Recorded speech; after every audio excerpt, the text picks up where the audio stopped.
हमारे जो प्रधानमंत्री हैं वो देश के प्रधानमंत्री हैं, वो सिर्फ रूलिंग पार्टी के प्रधानमंत्री नहीं हैं। उनको इसलिए सबको साथ लेके चलना चाहिए, है ना? वो जिस तरह से अटैक करते हैं वो अटैक सही नहीं है, वो एक स्टेट्समैनशिप नहीं दिखाता है। और ये तो शुरू में ही पता था कि ये सब होगा, तो इसलिए तुरंत आपको कदम उठाने चाहिए थे। पर लेकिन इलेक्शन चल रहे थे, सरकार नहीं चाहती थी।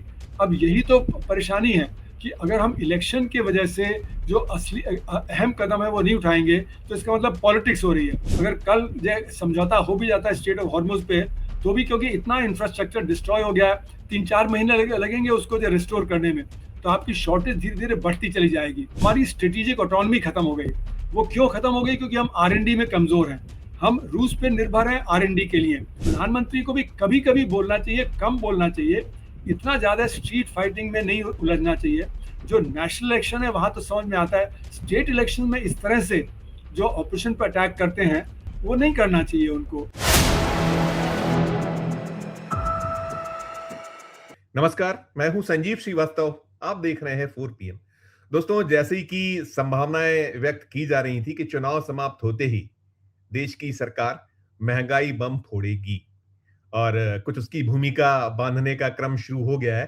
प्रधानमंत्री नरेंद्र मोदी जी ने देश के नाम एक अपील की है और उस अपील में वो जो कोविड काल का स्मरण कराते हुए बहुत सारा कुछ संयम बरतने के कहीं वे अपील देश की जनता से करते हुए नजर आए हैं। लेकिन बड़े सवाल उठ रहे हैं कि ये इतना विलंब से स्मरण कैसे हुआ और इसके अलावा ये जो सब कहीं देश की जनता से अपेक्षाएं की जा रही हैं, स्वयं जो है प्रधानमंत्री हो, उनकी अपनी सरकार हो, या जो देश भर में कई ऐसे सूबे हैं जहां उनकी अपनी सरकारें हैं, भारतीय जनता पार्टी या एनडीए की, वहां इस तरह की कोशिशें क्यों नहीं पहले शुरू की जा रही हैं, की जाती रही हैं, या की क्यों नहीं की जाती? ये बड़ा सवाल है। और जो चल रहा है सारा कुछ है, बहुत कुछ मीमांसाएं हो रही हैं और संभावनाओं पर भी लगातार बात हो रही है। तो क्या कुछ आगे बनेगा एक देश में, जो तस्वीर किस तरह से हो सकती है, क्या संभावनाएं, आर्थिक जो पक्ष है, पहलू है, आपको पता है कि हम वहां कहां खड़े हुए हैं। सरकार जो आंकड़े देती रही है उसको लेकर बहुत सारे सवाल उठते रहे और अंतर्राष्ट्रीय स्तर पर भी जो कहीं अलग अलग फोरम है वहां से चीजें निकली हैं, जो विश्वसनीय फोरम है, कि हम कहां हैं, क्या स्थिति है। तो अब जो प्रधानमंत्री जी ने अपील की है, इसके बाद क्या कुछ हो सकता है, क्या संभावना? इसी पर बातचीत करने के लिए बेहद बेहद खास मेहमान के साथ मैं जोड़ना चाहूंगा। जुड़ गए हमसे, हमारे साथ हैं प्रोफेसर अरुण कुमार साहब। प्रोफेसर साहब, बहुत बहुत शुक्रिया, आपने हमारे लिए वक्त निकाला। और जो प्रधानमंत्री जी की अपीलें हैं, जो उन्होंने कहा है कि कोरोना काल जैसी कुछ स्थितियां हैं, उसको कहीं आप अंगीकार करिए, और बहुत सारी कटौतियों की अपील कर रहे हैं। और जैसा मैंने कहा कि देश बार बार यही कहीं एक सोचता है कि ये सब चीजें चुनाव खत्म होते ही क्यों सरकार को याद आती हैं, और अपेक्षाएं केवल जनता से ही क्यों की जाती हैं। तो जो एक उनकी अपील और जो जनता का सोच, दोनों पर आपकी शुरुआती एक प्रतिक्रिया प्रोफेसर साहब। देखिए, जो अभी अनाउंसमेंट हो रहा है वो मेरा मानना है 73 दिन लेट है। क्योंकि जब ये 28 फरवरी को युद्ध शुरू हुआ था, तभी से लग रहा था कि ये परिस्थिति बिगड़ जाएगी।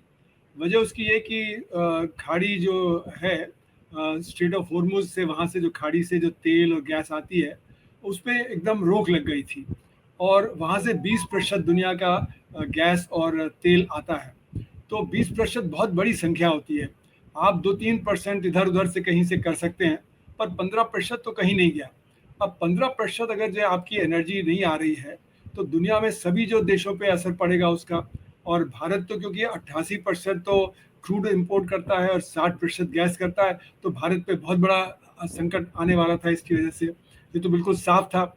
और जो एनर्जी होती है वो तो सब चीज़ों में इस्तेमाल होती है। वो आपके उत्पादन में इस्तेमाल होती है, आपके ट्रांसपोर्टेशन में होती है, आपके खाने पीने में इस्तेमाल होती है। तो कंजम्पशन पे, डिस्ट्रीब्यूशन पे, प्रोडक्शन पे, तीनों पे असर पड़ता है। और जब एनर्जी कम हो जाएगी तो उसका कोई सब्स्टिट्यूट नहीं है। आप थोड़ा बहुत कोयला इस्तेमाल कर लेंगे, थोड़ा बहुत कोई जो आप जो है रिन्यूएबल एनर्जी कर लेंगे, पर जो ये बड़ी जो किल्लत है उसको आप नहीं कर सकते। और आपने देखा कि जो पिछले साल जो मार्च में जितना जो क्रूड ऑयल बाहर से आया था देश में, उससे 40% कटौती हो गई थी मार्च में अपने आप। तो जो आपके क्रूड के भंडार थे, जो आपके रिफाइंड प्रोडक्ट के भंडार थे, वो धीरे धीरे खत्म होने वाले थे। और ये तो लग ही रहा था कि जैसे इराक में लंबी युद्ध चला, अफगानिस्तान में लंबा युद्ध चला, यहाँ पे भी लंबा चल सकता था। तो हमें तो पूरी तैयारी शुरू से ही करनी चाहिए थी। तो मैंने तो मार्च 1 को ही पहले कहा था कि हमें तुरंत कमर कस लेनी चाहिए, ये तो एक बड़ी भयंकर स्थिति है, जिसमें आपका अगर एनर्जी नहीं है तो आप उत्पादन कर ही नहीं सकते। आपको ट्रांसपोर्ट में कटौती करनी पड़ेगी, आपको खपत में कटौती करनी पड़ेगी, क्योंकि उसका कोई सब्स्टिट्यूट नहीं है। एनर्जी के बिना ये सब हो नहीं सकता। तो इसलिए हमें तो तुरंत अपने बचाव करना चाहिए था। हमारे जो रिफाइनर्स हैं वो 20 से 30% तो एक्सपोर्ट कर देते हैं। आप अपना क्रूड को क्यों एक्सपोर्ट में लगा रहे हैं? आप उस क्रूड को बचा के रखिए कि आप जो देश में लगाएंगे। तो क्योंकि उनको फ़ायदा हो रहा था, इसलिए सरकार ने वो अलाउ किया, वो चलता रहा।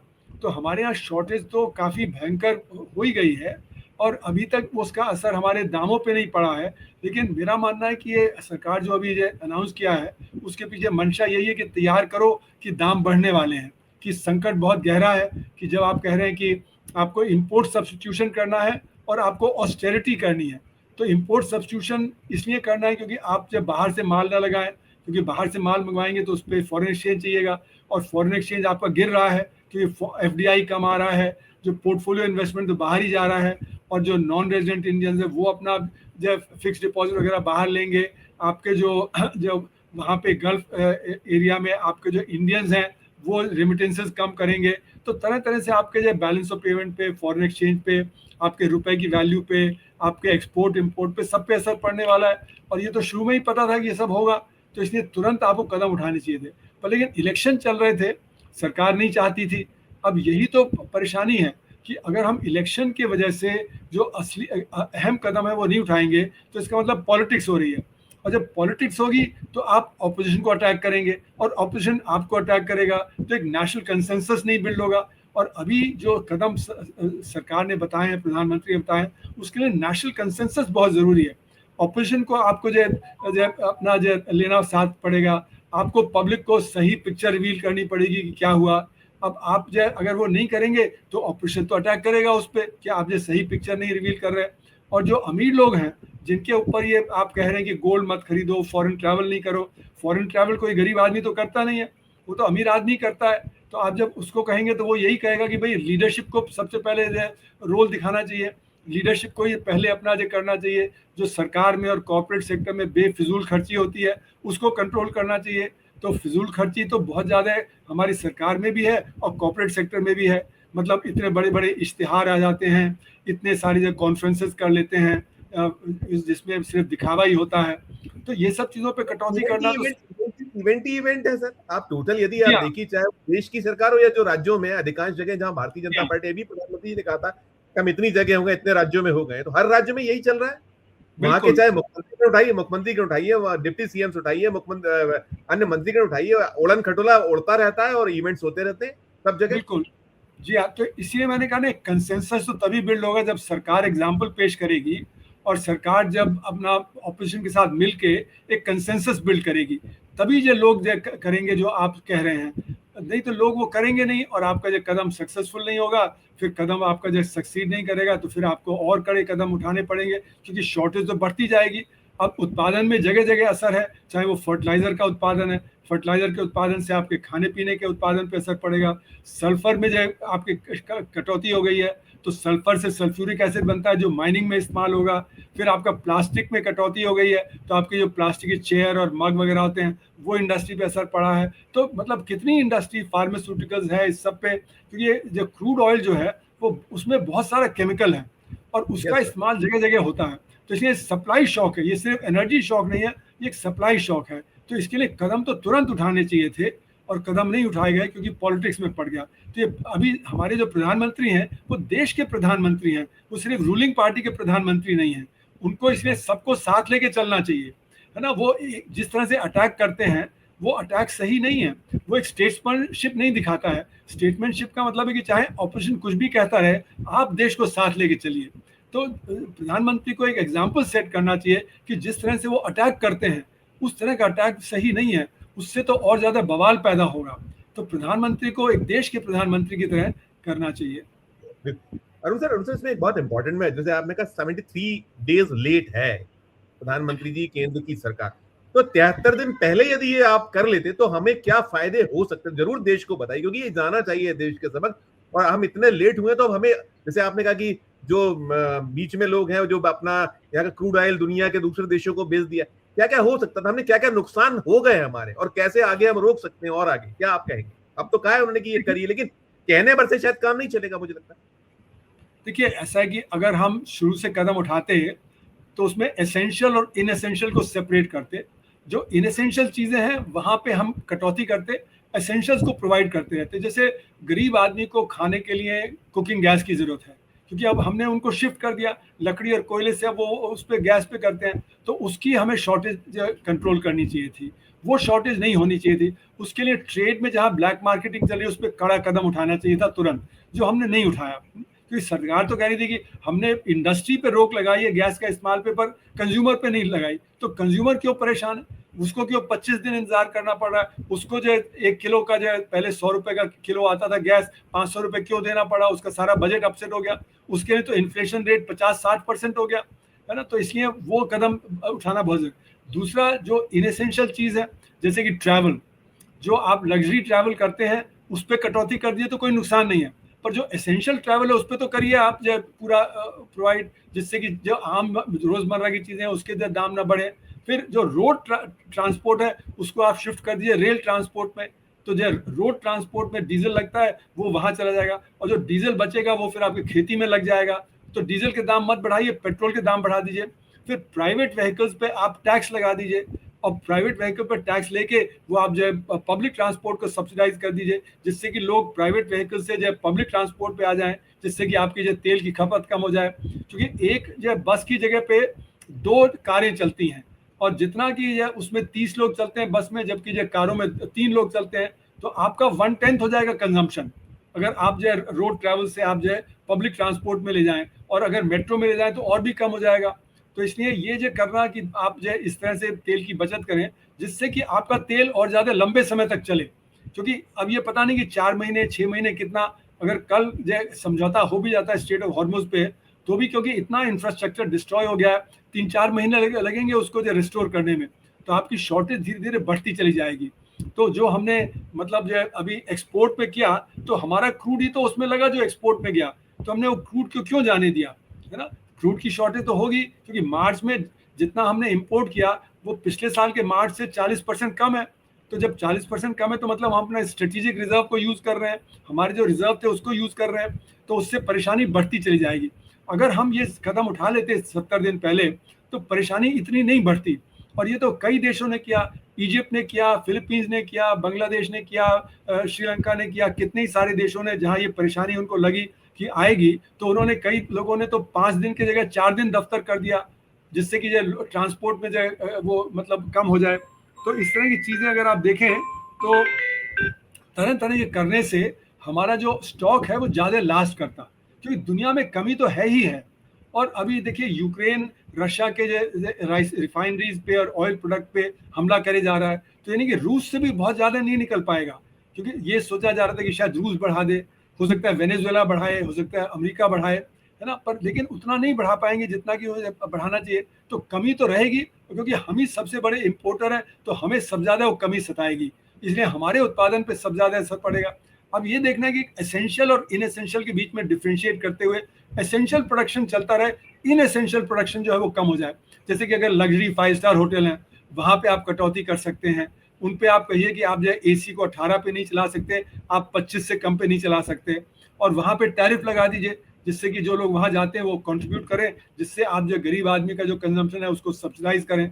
तो ये सारे कदम, वेल्थ टैक्स लगा सकते हैं आप, जो है वेल्थ टैक्स लगा के आप इनडायरेक्ट टैक्स कम कर सकते हैं, जिससे कि जो गरीब आदमी जो खाने पीने की चीज़ें हैं वो जो सस्ती हो जाए, उन पे असर उतना ना पड़े। क्योंकि अगर सब एनर्जी के दाम बढ़ेंगे तो सब चीज़ के दाम बढ़ेंगे, लेकिन अगर आप सब्सिडी देंगे तो इतने दाम नहीं बढ़ेंगे, और जो अमीर आदमी है उसके इनएसेंशियल कंजम्पशन पे असर पड़ेगा।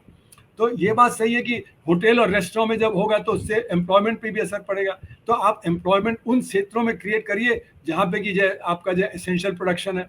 तो इन एसेंशियल प्रोडक्शन में ये बात ज़रूर है कि उसको कर्टेल करने में एम्प्लॉयमेंट वहाँ पे कम होगा, पर उसको आप एम्प्लॉयमेंट को रीएडजस्ट करिए। आप एम्प्लॉयमेंट दूसरी क्षेत्रों में करिए जहाँ पे कि ज़्यादा ज़रूरी चीज़ें हैं।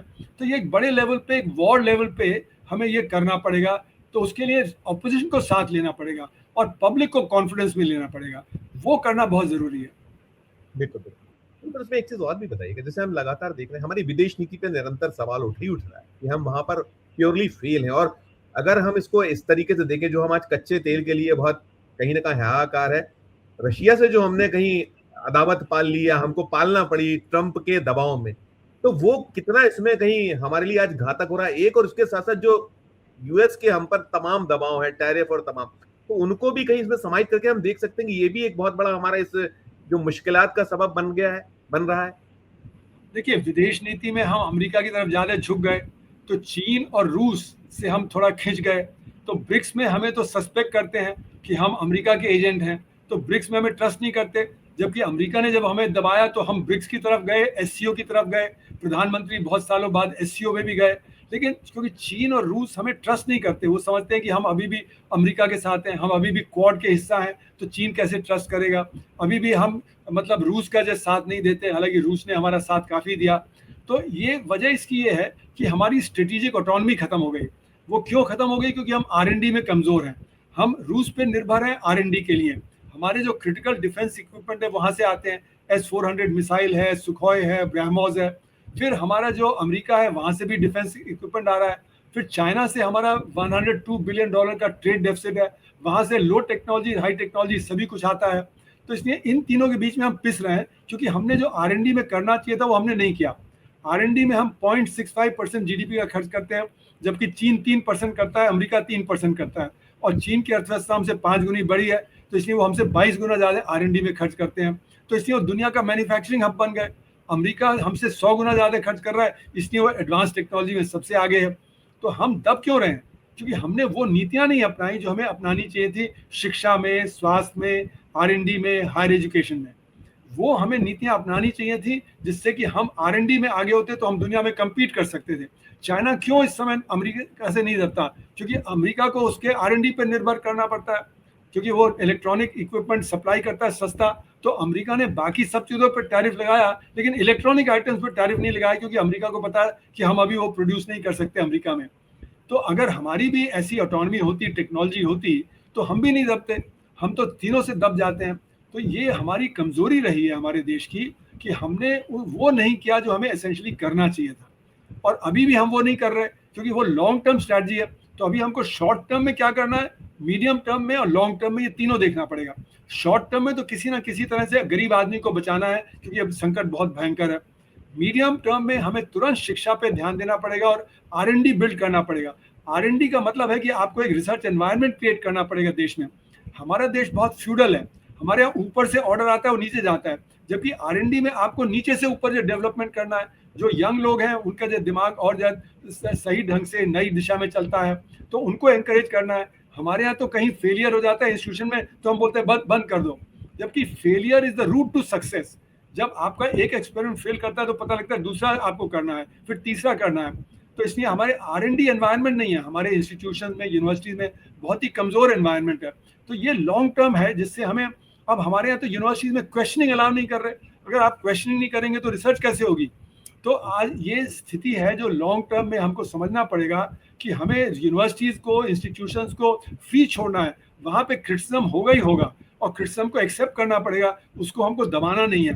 तो इस तरह मतलब हमें short term, medium term, long term तीनों में लेना है, और अगर वो नहीं लिया तो हम दबते ही चले जाएंगे। राइट सर, एक तो ये इस पे आंकड़े को आप तस्दीक, जैसे प्रधानमंत्री जी ने कल कहा कि सोना है, विदेश यात्रा है, फर्टिलाइजर है, कच्चा तेल है, 22 लाख करोड़ साल का हमको भार आता है, ऐसा एक उन्होंने कहा आंकड़ा। इसको कल तस्दीक करिएगा। और दूसरा, 1000 करोड़ पर डे के नुकसान की बात अब, क्योंकि चुनाव खत्म हो गए तो बड़े खुलकर हमारे जो ये जो मिस्टर हरदीप पुरी हैं वो फरमा रहे हैं। तो हम क्या संभावनाएं देखें, कितना हमको एक जो आम जो अब तक था कि हमने नहीं बढ़ाया, और पेट्रोल और डीजल, गैस तो बढ़ा दिया आपने, तो पेट्रोल जी डीजल हाँ। में कितना भार तत्काल आ सकता है, दोनों को आप थोड़ा डिस्क्राइब कीजिए, कहाँ हम खड़े हो सकते हैं। फिर एक आध सवाल में खत्म करूंगा। नहीं, ये तो कहना मुश्किल है। फिर भी ये सरकार मुझे लगता है पॉलिटिकली डिसाइड करेगी, क्योंकि एक साथ अगर आपने 15 या 20 रुपए या 25 रुपए बढ़ा दिया तो बहुत ज़्यादा अपोजिशन होगा। तो इसलिए मुझे लगता है ये बढ़ाएंगे तो 2-3 कदम में बढ़ाएंगे, कोई एक साथ ऐसा नहीं कि कल ही एकदम से 20-25 रुपए बढ़ा दें। हो सकता है पहले 10 करें, उसके बाद फिर उसको 10 और कर दें, 2-3 हफ्तों बाद की जो समस्या और ज़्यादा उलझती चली जा रही है। तो ये 2-3 कदम में ही उठाया जाएगा, लेकिन इसका लेकिन असर बढ़ना सुनिश्चित है, जल्दी जल्दी बढ़ेगा ऐसा लगता है। आप जो ये जो जी हाँ, माहौल ऐसा जी लग हाँ, रहा है आपको?